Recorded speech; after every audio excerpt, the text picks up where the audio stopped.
반갑습니다. 더 낙찰TV 류여송입니다. 오늘은 서울의 아주 좋은 입지에 6억대로 경매가 진행 중인 다가구 주택이 있어서 나와봤습니다. 서울에 있는 다가구가 6억대 어떠세요? 지금 지방에 있는 다가구도 10억대가 넘어가잖아요. 서울에 있는데 6억대다. 괜찮지 않으세요? 이 정도 금액이면 내 큰돈 들이지 않고 소액으로도 충분히 투자가 가능한 물건이죠. 물론 지금 경매에서 자주 등장하는 컨디션이 아주 좋은 준신축의 다가구 주택은 아닙니다. 조금 오래된 물건입니다. 하지만 오늘 물건이 있는 곳은요, 현재 재개발 진행 중에 있습니다. 정비구역 안에 이 토지와 건물이 오롯이 내 거다라고 하면요, 추후에 입주권을 받을 때 1+1 혹은 넓은 평형을 추가 분담금 없이 받을 수 있겠죠. 여러분, 내 시간을 들이는 이런 물건을 하셔야 정말 큰 돈이 됩니다. 어떤 물건인지 한번 보러 가보겠습니다. 가시죠. 아이고, 물건지 앞에 도착을 했습니다. 물건 보시기에도 굉장히 오래돼 보이죠. 벽돌도 붉은 벽돌이긴 한데 이게 중간에 뭐 보수나 이런 건 한 번도 안 했던 것 같아요. 그래서 굉장히 좀 오래됐고, 문 스타일도 보시면 정말 옛날에 보셨던 그런 문입니다. 경매 정보지 잠깐 좀 보시면요, 오늘 물건이 서울 영등포구 대림동에 위치한 토지 36평, 건물 면적 72평 되는 다가구 주택입니다. 감정가는 10억 1,400만 원대 나왔는데 현재 2번 유찰돼서 6억 4,800만 원대 경매가 진행 중에 있습니다. 자, 오늘 물건이요, 1988년에 지어진 벌써 36년 차 된 아주 오래된 물건이거든요. 그런데 좀 잘 보시면 외부는 어떻게 손댈 수는 없는데 2층 같은 데는 지금 샤시를 한번 다 바꿨습니다. 문도 중간에 한번 바꾼 것 같아요. 전입 상황을 보니까 임차인이 2022년도에 전입을 했거든요. 2층 같은 경우에는 2년 전에 한번 내부 수리를 하지 않았나. 저희가 아직 내부를 못 봤지만 지금 감정평가서 보면 내부 사진이 있거든요. 그래도 깔끔하게 요즘 스타일로 좀 해놓은 것 같고, 그리고 1층 같은 경우는 또 2층이랑 차이가 좀 나요. 그래서 조금 더 이전에 수리를 하지 않았을까 생각을 해봅니다. 건물 외관을 좀 더 둘러보면요, 좀 특이한데요, 이게 1층으로 들어가는 문인 줄 알았는데 2층으로 들어가는 문이 없는 거 봐서는 이게 1층, 2층 올라가는 계단 문인 것 같아요. 그래서 이게 계단실이고, 계단으로 올라가기 전에 1층 들어가는 출입구가 있을 것 같고, 그 다음에 2층 출입구가 있을 것 같은데, 한번 들어가 볼까요? 지층은 이쪽으로 들어가는 문이 없고요, 바깥쪽에 문이 빠져 있을 것 같아요. 아이고, 문이 좀 잠겨 있네요. 정확하게 안 보이는데 제가 말씀드렸던 것처럼 아마 이루어져 있을 것 같아요. 근데 여기 우편물이 좀 쌓인 거 봐서는 임차인이 나갔을 수도 있다라는 생각이 듭니다. 그리고 건물을 쭉 돌아가 보시면 여기가 또 다른 지층입니다. 보시면 지층 1호라고 쓰여 있죠. 그래서 여기는 바로 들어갈 수 있는 문이 있고, 또 문도 중간에 한번 바꾼 것 같긴 한데 좀 예전에 바꾼 것 같아요. 전면 샤시는 지금 다 교체가 됐는데 이 뒤쪽의 샤시는 그냥 예전 거 그대로 사용을 좀 하고 있네요. 오늘 물건이 1988년에 지어진 거라 사실 건축물 현황도를 발급을 받을 수가 없습니다. 그래서 감정평가서에 나와 있는 내용을 토대로 좀 보면 2층 같은 경우는 지금 전용 18평에 방 3개로 구성이 되어 있고, 그 다음에 1층은 방 3개 동일하게 전용 18평이고요. 지층은 지금 정확하게 안 나와 있거든요. 그런데 임차 현황을 보면 아마 둘 다 방 2개이지 않을까, 투룸으로 되어 있지 않을까 생각을 해봅니다. 그러면 오늘 물건은 총 3개 층에 투룸 2개 그리고 3룸 2개 있는 총 4개의 호실로 되어 있는 물건이다 보시면 될 것 같아요. 그리고 옥상 부분에 지금 가건물로 불법 건축물이 있긴 하거든요. 건축물 대장에 등재는 안 되어 있어요. 저건 주거용은 아니고 아마 창고 용도로 사용을 하고 있는 것 같습니다. 그리고 오늘 물건 보면 여기가 코너로 되어 있어요. 바로 앞에 초등학교가 있고, 이게 아마 인도까지 포함해서 8m 도로이거든요. 8m 도로인데 지금 일방 통행으로 해놨고, 여기 또 아마 5m 도로로 되어 있는 것 같아요. 그래서 8m 5m 코너에 있는 집이라 굉장히 좋긴 한데, 단점은요, 여기가 남쪽 도로예요. 그래서 남쪽 도로라 좀 아쉬운 점은 있습니다. 그러면 강 PD님, 네, 이런 집은 좋을까요, 안 좋을까요? 저는 안 좋을 것 같습니다. 네, 안 좋을 수도 있죠. 근데 물건 자체에 좋고 나쁨이 있는 건 아니에요. 이 물건이 내 목적에 맞느냐 안 맞느냐가 중요한 거죠. 그러면 이런 물건은 어떤 기준으로 보는 게 좋을까요? 땅이요. 땅도 있고, 아마 보통 생각하시는 부분들이 이거를 옛날 건물이니까 일부 다 철거를 하고 골격을 남긴 후에 리모델링을 하면 좋겠다라고 생각하시는 분들도 있을 거예요.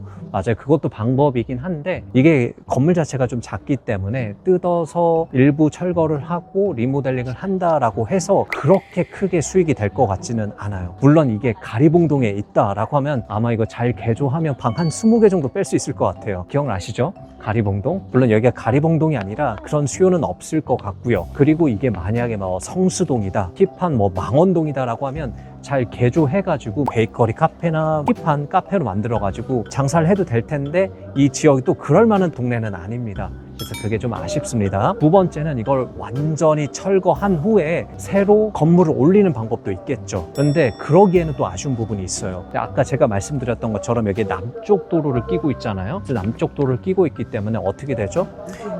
맞아요. 1조 상권 문제가 있어요. 이쪽에 사시는 분들도 햇빛을 받아야 되잖아요. 건물을 짓게 되면 3층까지는 그대로 올라가도 4층, 5층부터 꺾어서 올라가거든요. 잘해야 한 12개 정도 올릴 수 있을 것 같아요. 근데 요즘 또 건축비도 비싸잖아요. 아마 수익률 측면에서는 좀 아쉽지 않을까라는 생각도 들어요. 그리고 세 번째 우리가 생각해 볼 수 있는 게 월세를 그냥 세팅을 하는 거죠. 그런데 이게 원룸이 아니라 3룸 2개, 2룸 2개잖아요. 월세를 맞추기에는 세대수가 너무 적기도 하고요. 그리고 3룸 월세 좀 쉽진 않습니다.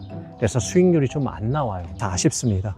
자, 그러면 어떻게 하라는 거냐라는 표정으로 강 PD님이 저를 쳐다보고 있습니다만, 제가 이거 앞서 말씀드렸던 것처럼 여기가 재개발 구역입니다. 현재 모아타운 추진 중에 있습니다. 보시면 여기 이쪽 골목도 그러는데 건물들이 어때요? 다 완전히 노후화되어 있죠. 반대 골목도 한번 좀 가볼까요? 다 붉은 벽돌로 되어 있는 집들로 가득하죠. 그리고 여기 보이실지 모르겠는데, 아이고 고양이 자고 있네. 이 건물마다 반지하가 있어요, 다. 그래서 이 건물 노후도가 지금 95% 이상이고요. 그리고 반지하 비율도 94.5%인가 그렇습니다. 이 구역 자체 정비가 되게 시급한 상황인 거죠. 하지만 요즘 건축비가 굉장히 좀 많이 상승했죠. 재개발을 하기 좀 어려운 시기인 거는 맞습니다. 하지만 이 정도로 노후화됐다, 이 정도로 반지하가 많다라고 하면 결국 진행될 수밖에 없는 지역이다 라고 보시면 됩니다. 제가 재개발 구역 볼 때는요, 인근의 시세도 굉장히 중요하다라고 말씀을 드렸어요. 왜냐하면 지금 단계에서 우리가 사업성 평가하기는 쉽지가 않아요. 그래서 우리가 주변에 있는 아파트 가격이 얼마인지, 그리고 조합원 대비해서 일반 분양하는 세대 수가 얼마인지 정도는 우리가 파악하고 들어가면 사업성이 있는지 없는지, 그리고 아파트가 올라갈 수 있는지 없는지를 어느 정도 분별해 볼 수는 있겠죠. 근데 문제는 근처에 이제 비교해 볼 만한 아파트들이 많지는 않아요. 그나마 비교해 볼 수 있는 게 인근에 있는 현대 3차나 아니면 코롱 아파트가 97년도, 98년도에 지어졌거든요. 그게 지금 8억 후반에서 9억대. 그나마 최근에 지어진 게 거리가 조금 있긴 하지만 19년도에 지어진 싱글 센트럴 아이파크가 현재 한 12억대 정도 하거든요. 그러면 이 일대에 아파트가 들어선다라고 하면요, 한 15억 이상 할 것으로 예상이 됩니다. 왜냐하면 여기가 입지가 나쁘진 않아요. 대림역에서 물론 조금 걸어가야 되긴 하지만 구리까지도 한 20분이면 갈 수 있고, 여의도도 30분 만에 갈 수 있고요. 강남도 40분 만에 갈 수 있어요. 그래서 오늘 물건은요, 현재 모아타운 추진 중에 있기 때문에 향후에 아파트 입주권을 받을 수 있는 물건이죠. 그러면 우리가 아파트 입주권을 받을 때까지 물건을 가지고 있어야 되잖아요. 그럼 어떻게 가지고 있으면 좋을까요? 전세 세팅을 하면 되는데, 아마 반문하실 거예요. 지금 시기에 어떻게 다가구 주택에 전세를 세팅할 수 있느냐라고 궁금해 하실 텐데, 맞아요. 전세 사기 이후에는 이 다가구 주택에 전세 맞추는 게 쉽지가 않아요. 다들 어떻게 해야 들어오죠? 전세 보증 보험 가입이 가능해야 다들 전세로 들어옵니다. 안 그러면 다들 월세로 들어오려고 하죠. 그런데 제가 이곳이 어디라고 말씀드렸죠? 이곳은 대림동이고요. 대림동은 누가 많이 살아요? 중국인들이 많이 삽니다. 제가 기존 영상에도 이 대림동에 나온 빌라를 하나 소개를 해드렸어요. 그게 제가 촬영하고 나서 업로드하니까 변경이 되더라고요. 근데 다시 진행하는 물건이니까요. 대림동 빌라 관심 있으신 분들은 위에 링크 좀 보시면 될 것 같고요. 다시 이어서 좀 말씀을 드리면, 이 대림동은 한국분보다 중국인들이 많이 삽니다. 그래서 전세 세팅이 가능해요. 왜냐면 제가 기존에 이 대림동에서 시세 조사해 보니까요, 중국인들도 조금 저렴한 걸 좀 원하시긴 하더라고요. 그래서 대림동에 살고 싶지만 비용이 안 되시는 분들은 어디로 가요? 부천이나 아니면 가리봉동으로 많이 가거든요. 그래서 이 정도 비용이라고 하면 충분히 들어올 수 있습니다. 그러면 저희가 3룸이 2개, 그리고 2룸이 2개 있다 보니까 전세를 맞춘다라고 하면 거의 6억까지도 세팅이 가능합니다. 물론 얼마에 받느냐에 따라 다르게 하겠지만 충분히 소액으로도 투자가 가능한 물건이라고 보시면 될 것 같아요. 그러면 오늘 물건은요, 이렇게 전세 세팅을 해 놓으면요, 내 돈 크게 들이지 않고 소액으로도 시간들을 버틸 수 있는 거죠. 근데 여러분, 재개발은 너무 조급하게 생각하지 않으셔도 됩니다. 사실 요즘 건축비 상승도 있고요, 여러 가지 좀 문제가 있어서 지금 재개발이 빠르게 추진되지는 않을 거예요. 그래서 재개발은 시간을 좀 여유롭게 두고 투자하시면 좋을 것 같아요. 그래서 이런 물건들은 내 명의보다 자녀분들 명의로 해놓으면 너무 좋겠죠. 오늘 물건의 시세를 좀 확인해 보기 위해서 부동산 몇 군데 들려봤는데요. 아마 비슷한 물건 자체가 좀 많지는 않아요. 근데 현재 호가는 토지평당 2,800 정도에 나와 있고요. 아마 실거래는 토지평당 한 2,500 정도에 진행이 되고 있습니다. 그런데 오늘 물건은요, 현재 최저가 기준으로 6억 4,800만 원대 경매가 진행 중입니다. 그럼 토지평당 한 1,780만 원 정도 되죠. 그러면 현재 시세보다는 굉장히 저렴하게 살 수 있는 기회인 거죠. 계산해보면 3억 정도는 저렴하게 살 수 있을 것 같습니다. 괜찮죠? 네, 오늘 물건 정리하겠습니다. 먼저 모아타운 재개발 추진 중에 있는 토지 36평을 단독으로 가질 수 있는 물건입니다. 그래서 추후에 적은 추가 분담금으로 아파트를 받을 수 있는 물건이죠. 두 번째, 아파트 입주권을 받기는 하지만 어쨌든 시간이 걸립니다. 하지만 오늘 물건은요, 위치적 특성상 전세 세팅이 가능하기 때문에 소액을 가지고도 시간을 버틸 수 있는 물건이 됩니다. 세 번째는요, 36년 된 아주 오래된 구옥이긴 하지만 저희가 2층이랑 1층을 살펴봤을 때는 인테리어가 일부 되어 있었습니다. 그래서 이 물건을 낙찰받는다라고 하면요, 크게 손볼 일 없이, 큰돈 들어갈 일 없이 바로 수익화도 가능합니다. 그리고 마지막으로 주변 물건 대비해서 월등히 저렴하게 살 수 있는 기회입니다. 경매이기 때문에 가능한 일이죠. 하지만 몇 가지 유의하셔야 할 사항이 있습니다. 여기서부터가 중요합니다. 오늘 물건을 보시면 5명의 선순위 임차인이 있습니다. 배당받아가는 순서에 문제가 없다라고 하면요, 이 임차인들의 총 보증금액 5억 500만 원보다 더 높게 우리가 입찰을 한다라고 하면 크게 문제될 게 없습니다. 하지만 이 임차인들의 확정 일자보다 법정 기일이 빠른 당해세 조세는 우선 변제가 되는데요. 그러다 보면 우리 임차인들이 못 받아가는 금액이 있다라고 하면 낙찰자에게 인수되는 금액이 있을 수도 있습니다. 오늘 물건을 보시면 2024년 12월 20일에 토지에 압류된 세금이 있습니다. 이게 만약에 소유주가 개인이라고 하면 이 세금 자체가 그렇게 크진 않기 때문에 그냥 입찰하셔도 된다라고 말씀드릴 수 있을 것 같아요. 하지만 오늘 소유자를 보면요, 지주택 추진이로 되어 있습니다. 아마 여기가 지주택 추진하다가 진행이 좀 못 되고 있는 것 같아요. 그래서 오늘 권리사항도 보시면요, 여러 사람 이름으로 지금 압류가 되어 있습니다. 그래서 아마 지주택 추진되다가 안 됐기 때문에 좀 압류를 걸어 놓은 것 같기도 해요. 어쨌든 중요한 것은요, 이 지주택으로 되어 있는 세금을 제가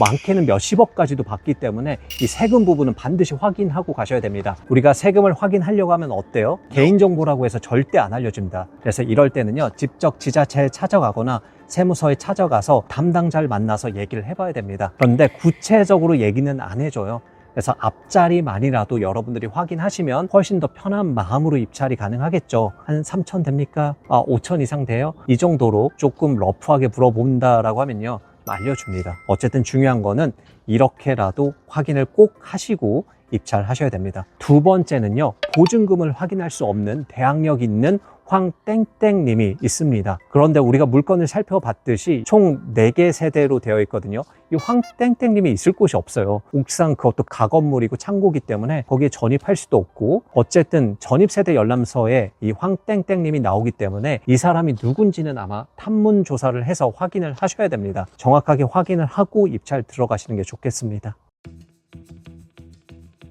이제 마무리하겠습니다. 오늘은 서울의 좋은 입지에 있는 추 아파트로 변모할 수 있는 재개발 구역 내에 있는 다가구 주택을 살펴봤습니다. 소액으로 투자할 수 있고요, 내가 시간을 들이면서 버티면서 추후 큰 수익을 얻어가실 분들에게는 아주 적합한 물건이 될 것 같습니다. 물건의 좋고 나쁨은 없습니다. 내 투자 방향에 따라서, 투자 목적에 따라서 물건이 맞는지 틀린지가 결정이 됩니다.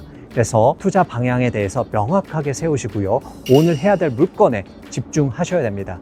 그래야 일이 됩니다. 하지만 경매가 처음이어서, 그리고 부동산도 처음이어서 어떤 길로 가야 될지 모르겠다 하시는 분들은 저희 더 낙찰TV와 함께 하시는 건 어떠실까요? 저희 쪽에 오신다라고 하시면 저희가 처음에 회원님의 상황, 그리고 주택수, 자산 현황들 면밀하게 살펴보고 가장 좋은 길로 가실 수 있도록 도와드리고 있습니다. 그리고 평생 멘토링을 통해서 그 길로 제대로 걸어가실 수 있도록 또 도와드리고 있습니다. 저희 더 낙찰TV가 궁금하신 분은 위에 연락처로 전화를 주시면 됩니다. 스스로 낙찰받고 매도할 수 있는 그날까지 저희 더 낙찰TV가 함께 하겠습니다.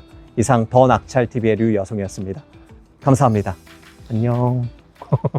저희가 촬영을 끝나고 가려고 했는데 지금 지나가다 보니까 모아타운 추진위원회가 좀 보이더라고요. 그래서 확인을 좀 해봤습니다. 부동산 언제까지 사야 되고 그런 것도 있나요? 이게 사도 보상만 받아요. 그러니까 이걸 보상 안 받기 위해서는 경매를 낙찰받고 오셔야 돼요.